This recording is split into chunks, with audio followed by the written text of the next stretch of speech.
Welcome to Luca is a Billionaire, where the only thing I invest in is your answers. You start by verifying the essentials, PGHeSharp app version and your Android build. This matters because incompatibility causes desync. Next, set location to high accuracy. GPS plus network reduces jumpy position reads. Once done, disable battery saver and kill heavy background apps so the system doesn't freeze the GPS process. Make sure PGHeSharp has all location and overlay permissions. Without them, spoof signals may be blocked, which leads to Pokémon fleeing. Now move to Calibrate and Step Controls. You now calibrate the compass by rotating slowly in a full circle. This aligns heading with the GPS feed and prevents abrupt direction changes that trigger server-side flee checks. Then reduce simulated walking speed to a realistic 3.5 km/h so movement appears human.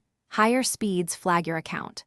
When moving long distances, use chained small teleports under 200 meters instead of one big jump.